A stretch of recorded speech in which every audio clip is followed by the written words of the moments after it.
This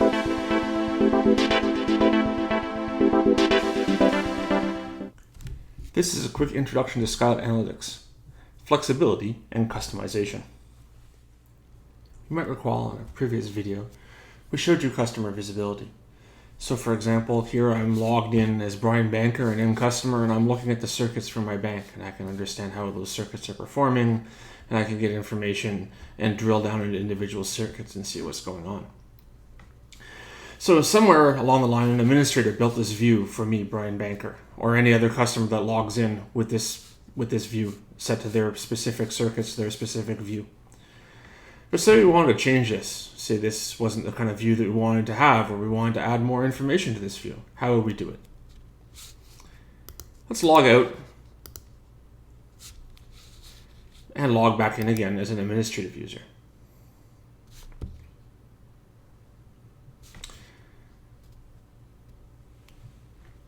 So here we see that same dashboard. In this case, now not just for that Bank of Montreal, but for all of the different circuits in my system. All right, so rather than starting from scratch with a brand new view, a brand new dashboard that we might want to show, let's take this one we have and we're going to clone it. So I've made a copy of this for now. I can rename it, but I've made a copy of it for now. And what I'm going to do is I'm going to go into author mode.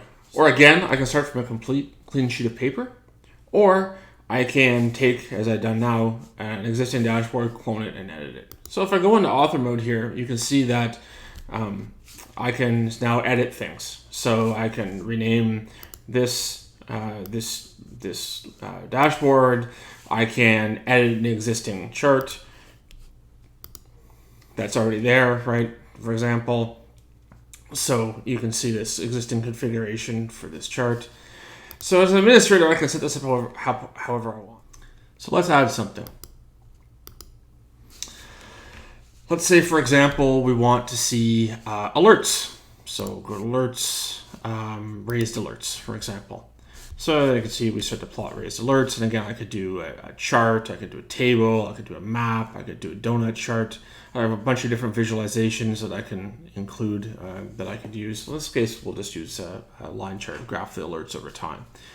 Maybe I want to group by those alerts by something like, let's look at the circuit.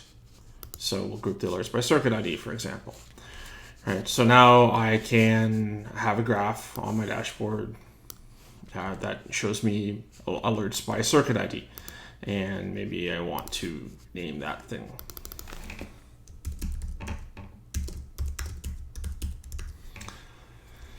So now I've created a new card on my dashboard called Alerts by Circuit.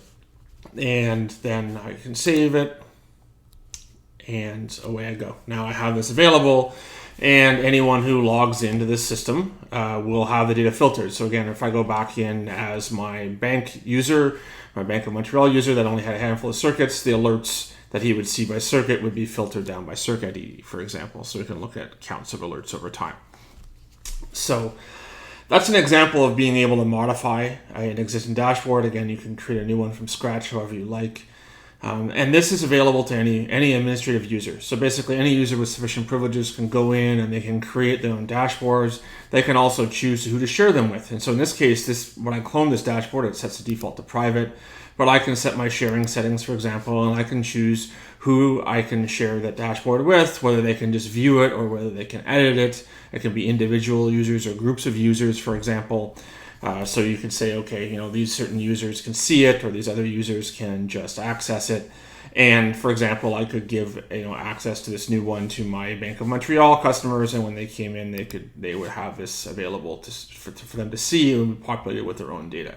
So again, very simple and straightforward to build your own views, fully customizable by you, easy and quick to add, change, modify, and share these views with others inside your organization or with your end customers.